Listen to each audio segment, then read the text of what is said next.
एक बिचौलिया बस्ता टांगे हुए टहल रहा है, मैं रिश्ते कराता हूं। कोई रिश्ते इसलिए कराता है कि एक जोड़ी कपड़ों का जुगाड़ हो जाएगा। कोई रिश्ते इसलिए कराता है कि जरा नाश्ते और खाने का अच्छा इंतजाम कुछ दिन तक रहेगा। वाह। रिश्ता जब ये कराएगा तो झूठ की बुनियाद पर पहला काम ये, अगर किसी पे 2 बीघा जमीन है सीधा 20 बीघा बना देगा। अगर किसी डॉक्टर के पास में थोड़ा बहुत काम करता है कंपाउंडरी, तो सीधा उसे MBBS डॉक्टर बता के रिश्ता कराएगा। परचूनी की दुकान पे किसी का सामान उठाता है, लाता है, रखता है, रिश्ते के टाइम पे बोले ये दुकान इसकी, ये मालिक है।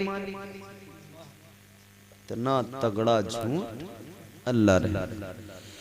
याद रखना मेरे अजीजों, झूठ की बुनियाद पर कभी रिश्ते न जोड़ना, इसलिए कि झूठ की बुनियाद पर रिश्ता अगर जोड़ा जाएगा तो वो रिश्ता चूंकि झूठ की बुनियाद पर होगा, उसमें शैतान की मदाखलत हो जाएगी, उसमें दुश्वारियां पैदा होती रहेंगी, उसमें दिक्कतें आती रहेंगी। याद रहे, अगर दुश्वारियों से खुद को बचना है और बचाना है तो रिश्ते करो। सबसे पहला काम ये करो, सच बोल के रिश्ते करो, सच बोल के रिश्ते कराओ। सच की बुनियाद पर रिश्ते करोगे, खुदा की कसम सच ऐसा जाहिर होगा, ना आज परेशानी आएगी, ना कल निकाह के बाद कोई परेशानी आएगी। नारे तकबीर, नारे रिसालत, मसलके आला हजरत, जश्ने शादी, जश्ने शादी, ख्वाजा का हिंदुस्तान, हजरत अल्लामा इम्तियाज बरकाती साहब क़िबला। नारे तकबीर, नारे रिसालत। वाह वाह वाह भाई वाह, सुभान अल्लाह। वाह। तो सच बोलकर रिश्ते करें और सच बोलकर ही रिश्ते कराएं। अच्छा, अब आदमी एक और तरीका है इसमें। तो होता क्या है जनाब, किसी के पास गए कि साहब आपका बेटा है, हम चाह रहे हैं फला जगह से आप रिश्ता कर लो। तो सबसे पहले वो साहब कहते हैं कि वो अभी इरादा नहीं है शादी का। रिश्ते तो बहुत आ रहे हैं, अभी एक आया था वो कह रहा था 2 लाख की मंगनी करवा दूंगा। अभी आया था वो कह रहा था साहब इतने कैश दिलवा दूंगा आपको, 8 लाख 10 लाख। ये बड़ी दिक्कत है। मगर बोले हमने कह दिया देखो साहब हमारी तो कोई डिमांड है नहीं, तेरी डिमांड भी कोई नहीं है, और तू कह रहा कि 5 लाख का रिश्ता आ रहा, डिमांड भी कोई है नहीं। कभी ऐसा न करें।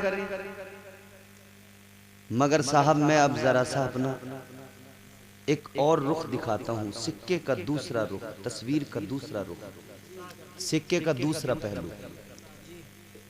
इसमें सिर्फ लड़के वाले जिम्मेदार नहीं है,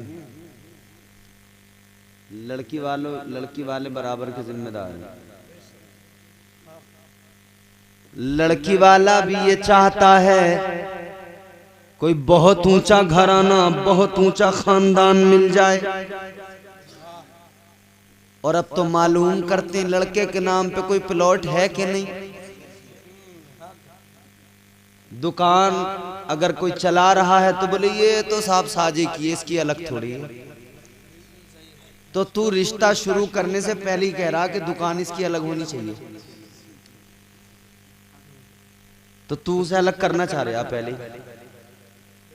जब तू उसे सबसे जुदा करना चाहता है, काटना चाहता है, तो कल रोता क्यों है जब दूसरे लोग उसे अपने आप से जुदा करते हैं। सुभान अल्लाह। आज लड़की वालों को अगर रिश्ता बताया जाए कि लड़का बड़ा नेक है मगर गरीब है, तो उसकी नेकी को नहीं देखा जाएगा, उसकी सीरत को नहीं देखा जाएगा, गरीब है तो रिश्ता ठुकरा दिया जाता है। तो जब तूने नेक लड़के को, दीनदार को ठुकरा दिया तो अब तेरी जीभ बाहर क्यों निकल रही है कार देते हुए? दे अब। अच्छा दीनदार नेक परहेजगार तो तुझे पसंद ही नहीं आया ना, वो तेरी हैसियत का नहीं था। तुझे चाहिए इंजीनियर, डॉक्टर, MBBS, प्रोफेसर, सरकारी नौकरी वाला। तो जब तुझे सरकारी नौकरी वाला चाहिए, तू दर दर की खाक छान रहा है। अच्छे भले नेक शरीफ लड़के जो 2 वक्त की सुकून से इज्जत से कमा के खाते हैं, वो तुझे समझ में जब नहीं आते, तुझे भी अगर कानून ही चाहिए तो कानून के खजाने में डाल खजाना। भाई डालना उसमें भर। ये निकलेंगे तो इनका मिजाज चौथे आसमान पर रिश्ता करने चले हैं। मतलब लड़का तो इन्हें मिले पूरा सबसे इलाके का अमीर आदमी, और फिर रो रो के कहते हैं साहब हम क्या देंगे, हम तो बेटी दे सकते हैं। तो बेटी उसे देता ना जो गरीब शरीफ लड़का था, उसे तो तूने घास ही नहीं डाली, उसे तो तूने अपनी नजरों में कुछ समझा नहीं, जलील समझा तूने उसे। क्या जमाना आ गया संजीदगी खतरे में है, खुद नुमाई का चलन है सादगी खतरे में है, सर छुपाती फिर रही है आबरू इस दौर में, या इलाही कर मदद पाकीज़गी खतरे में है। जब से कम ज़र्फ़ों की आमद मैं कदे में हो गई, रो रहे हैं जामो मीना मैं कशी खतरे में है।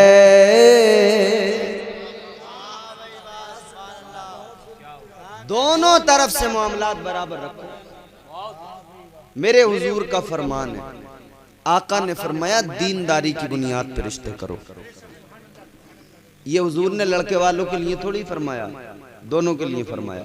लड़की वाला भी लड़के वाला भी, दोनों के लिए जरूरी है कि दीनदारी की बुनियाद पर रिश्ते करें। लड़के वाला भी दीनदारी की बुनियाद पर रिश्ता करे, लड़की वाला भी दीनदारी की बुनियाद पर रिश्ता करे तो काम बिल्कुल चौकस रहेगा। अब यहाँ तो दौलत देख के लड़की का बाप रिश्ता करता है, तो फिर उसमें 1-2 ऐब भी हो लड़के में तो ये नजरअंदाज करता है। बताने वाला बताता है कि साहब 50 बीघा जमीन है, 2 ही भाई है, 25-25 बीघा नाम पे आ रही है। घर देखो तो बड़ा आलीशान है, बड़ा साहब इनका इलाके में नाम है, मगर बोले जरा सी कमी है, लड़का जरा सा कभी कभी बोले वो नशा कर लेता, शराब पी लेता, आजकल वो चलता है ना मालदार लोग। तो ये जाहिल उल्लू का पट्टा उसकी दौलत के सबब कहता हाँ चलो खैर थोड़ा बहुत। तूने अपनी लड़की के लिए शराबी देखा, तूने दौलत देखी और शराबी देख लिया। एक बार नबी के तरीके को अपना कर तो देखता, नबी के फरमान पे अमल करके तो देखता। तू दौलत न देख कर दीनदार देखता। खुदा की कसम अगर अल्लाह ताला ने तेरी बेटी के मुकद्दर में ऐश लिखा है, तू फकीर के हाथ में हाथ दे दे, गरीब के हाथ में हाथ दे दे, शर्त ये वो दीनदार हो। तू हाथ दे दे, रिस्क देने वाला परवरदिगार है, अल्लाह की जात पे भरोसा तो कर ले। खुदा की कसम अगर मुकद्दर में ऐश है तो गरीब के घर जाएगी, गरीब के घर को जन्नत बना देगी।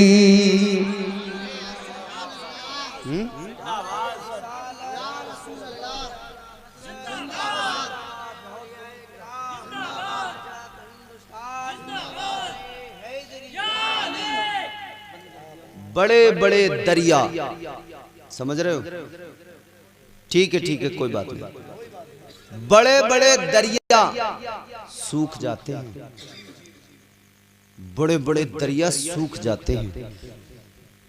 ये दौलत हाथ का मैल है।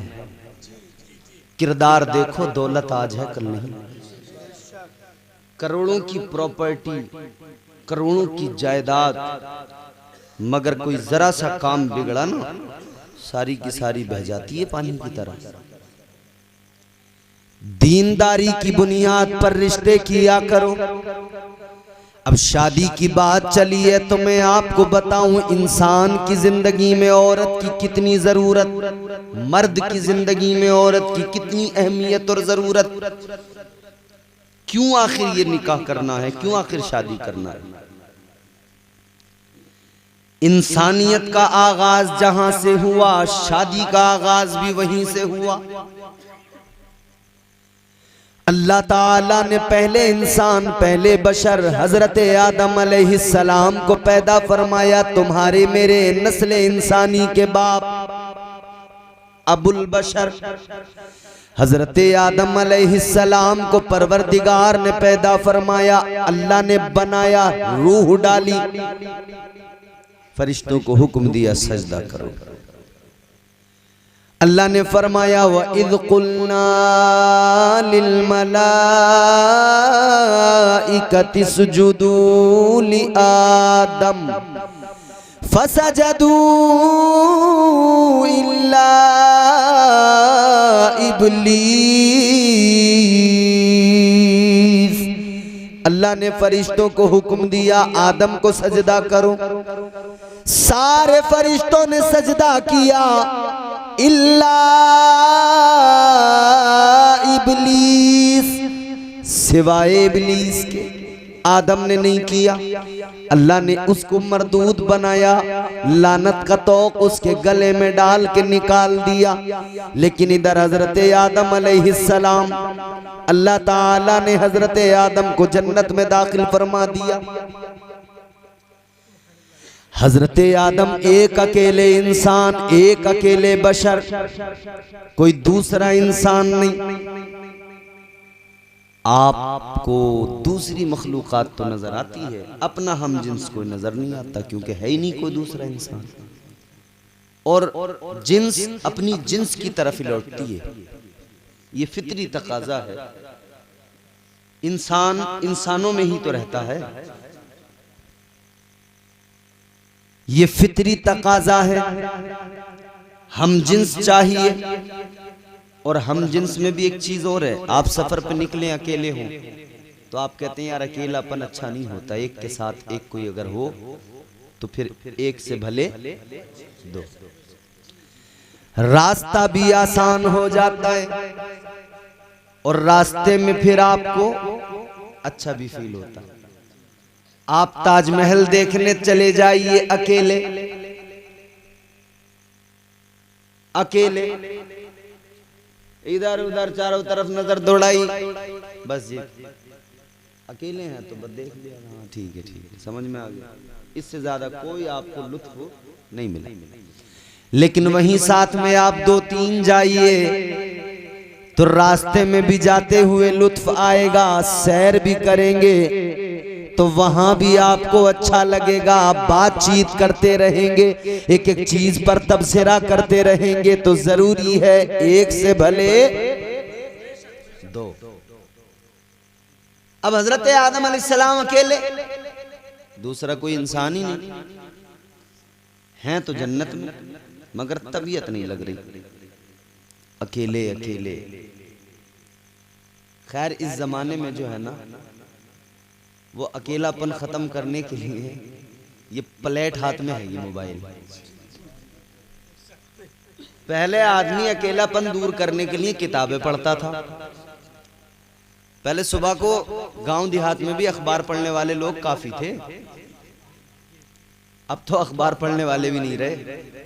अखबार वाली कंपनियां जैसे तैसे अपना काम चला रही हैं, क्योंकि उठते ही सुबह ही 5G चल पड़ा ना। अब जियो धनाधन है, धनाधन है। उठते ही किसी ने न्यूज चालू कर दी, किसी ने गाना चालू कर दिया, किसी ने जो फिल्म चालू कर दी, औरतों ने सीरियल चालू कर दिया। किचन में काम कर रही है, खाना बना रही है, तो सीरियल सामने से लगा हुआ है स्टैंड पे मोबाइल। पहले औरतें जल्दी अपना काम समेटती थी कि भाई फला टाइम पे सीरियल आएगा। सास भी कभी बहू थी, अब हमें वो देखना, तो टाइम से पहले फ्री हुई, अब आके बैठ गए साहब। एक बार तो लड़ाई होती थी कि रिमोट अब किसी के कब्जे में नहीं जाएगा, अब सीरियल चलेगा। मगर अब तो किचन में है तो देख रही है, बच्चे को दूध पिला रही है तो देख रही है, खाना निकाल के दे रही है तो देख रही है, कपड़े धो रही है तब भी साइड में को रखा है। अजीब जमाना है मेरे अजीजों। रात को खाना वाना खा लिया, बिस्तर पे लेट गए, तो मियाँ लेट गए बेड पे, बच्चे को लिटा लिया, फिर बेगम साहिबा लेट गई। अब मियाँ ने अपना निकाला, उन्होंने अपनी मर्जी की चीजें देखना शुरू की। बेगम साहिबा ने अपना निकाला, वो अपनी मर्जी की चीजें देख रही हैं। बच्चा कभी मियाँ अब्बा को देख रहा, कभी अम्मा को देख रहा। या अल्लाह कैसी मुसीबत, ये किस काम में लग गया, ये किस काम में लग गया, कहाँ से तरबियत होगी इन्हें, फुर्सती कहाँ है तरबियत करने की, या तो अपना काम है या मोबाइल है। बच्चा बीच में लेटा अम्मा अब्बा को देख के परेशान है, मगर जैसे ही थोड़ा सा बड़ा होने लगा उसने कहा काम चलेगा नहीं ऐसे। तो पहले तो वो कभी अब्बा वाले में यूं देखने लगा, कभी उसमें समझ में ना आया तो अम्मा वाले में। कुछ और थोड़ा सा बड़ा हुआ तो बाप अपनी मर्जी की फिल्म देख रहा था, मगर बच्चा रोने लगा मोबाइल चाहिए। अब मजबूरी से देना पड़ा। इसने मियाँ बच्चे 2-2 घंटे 3-3 घंटे बस वही देख रहे, नानी तेरी मोरनी को मोर ले गए। उसे इतने कोई 10-10 बार देख लेते हैं, समझ रहे हो, 10-10 बार। अल्लाह रहम। पहले बच्चों को हमने देखा था घर के बुजुर्ग अपने पास में रात को अपने पास लेटाकर कभी नाते सुनाते थे, कभी कलमे सिखाते थे, कभी दीन बताते थे। आज माँ बाप खुद दीनदारी की बात नहीं करते, बच्चे को कैसे दीनदारी सिखाएंगे, ये खुद फिल्में देख रहे हैं। तो बच्चा भी जैसे जैसे बड़ा होता है अब उसे भी मोबाइल की जरूरत पड़ती है। अभी ये सिने बलूग को नहीं पहुंचता है, अभी ये बालिग भी नहीं हुआ कि माँ बाप से लड़ने लगा, कहते हैं अम्मा मोबाइल अपना अलग चाहिए। अब ये रोता है, माँ बाप दोनों देख रहे हैं। अब इसकी माँ इसके बाप पे प्रेशर बनाती है, चलो दे दो, चलो दे दो। उनके बच्चे पे भी तो है, उनके बच्चे पे भी तो है। अच्छा अब ये उनके बच्चे पे इनके बच्चे पे इसका भी बड़ा, वो बच्चा भी कहता है तुम मेरे माँ बाप कैसे हो, तुम मुझे प्यार ही नहीं करते, मैं तुम्हारा ही हूं, किसी और का सौतेला तो नहीं हूं। देखो उन्होंने अपने बेटे को दिलाया नहीं मोबाइल। बच्चे मोबाइल में, जवान मोबाइल में, अब्बा मोबाइल में, अम्मा मोबाइल में, बुड्ढा मोबाइल में, बुड्ढी मोबाइल में, जिसे देखो मोबाइल में। या अल्लाह कैसा भाई, एक जरूरत जिस चीज की जहां तक हो वहां तक तो इस्तेमाल आदमी करे, जब बेतहाशा हो जाए तो फिर मुसीबत के सिवा और कुछ तो है नहीं। अच्छा क्या काम ऐसा बाकी है जो मोबाइल पे नहीं? जवानों को देखो, इनकी आशिकी मोबाइल पे।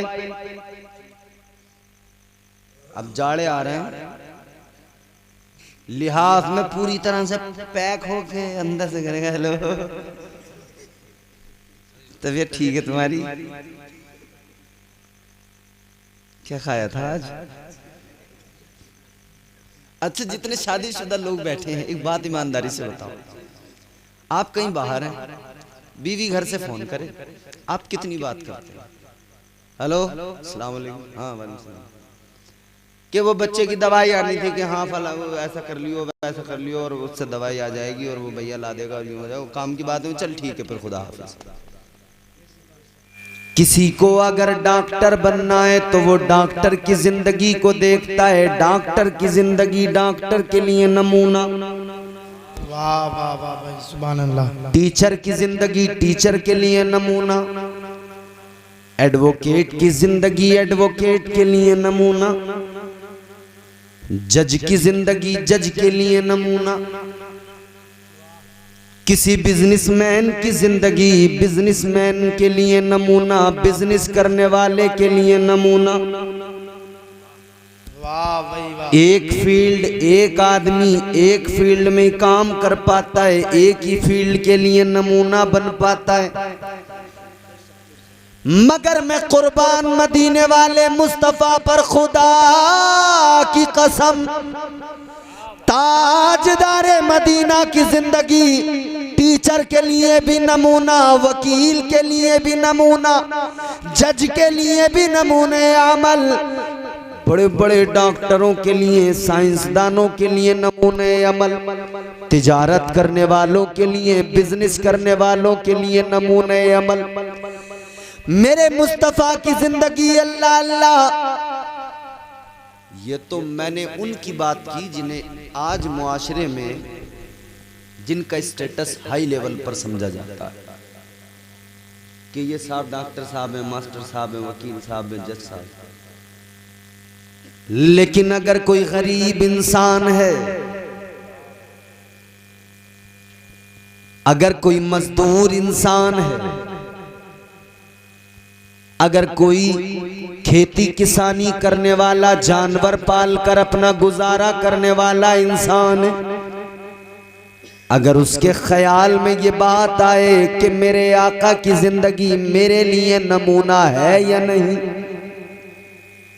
बिजनेसमैन के लिए तो है नमूना, मेरे लिए भी है या नहीं।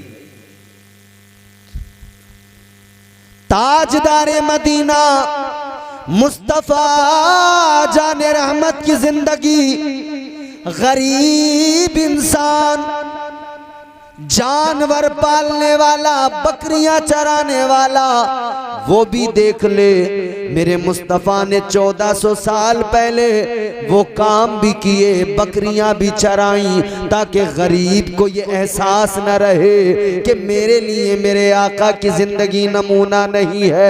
हर इंसान के लिए, हर तबके के लिए, हर शोबे के लिए ताजदारे मदीना की जिंदगी नमूना, हर तरह से मेरे आका की जिंदगी नमूना। वाह वाह वाह, सुभान अल्लाह, जिंदाबाद जिंदाबाद, वाह सुभान अल्लाह।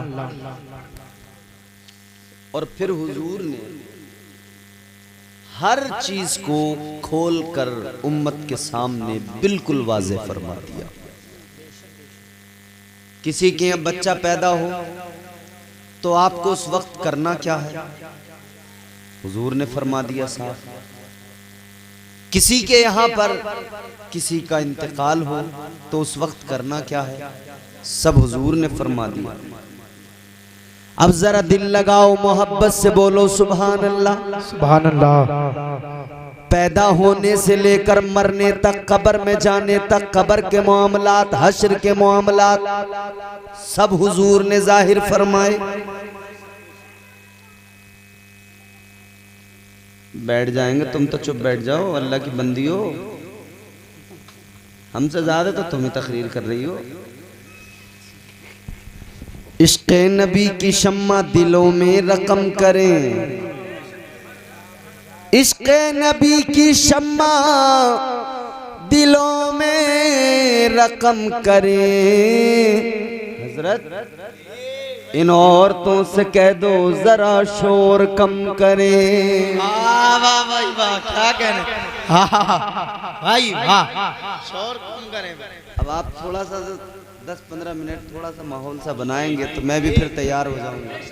माशाअल्लाह भाई, क्या कहने हजरत, वाह। आओ जरा देखो मेरे मुस्तफ़ा ने किस तरह से जिंदगी तुम्हारी मेरी आसान बनाई। वाह भाई वाह। मुस्तफ़ा जाने रहमत ने निज़ामे जिंदगी अता फरमा दिया। बच्चा पैदा हो उस वक्त से लेकर मरने तक, कब्र में जाने तक, हश्र तक के मामलात हुजूर ने वाज़ेह फरमा दिया।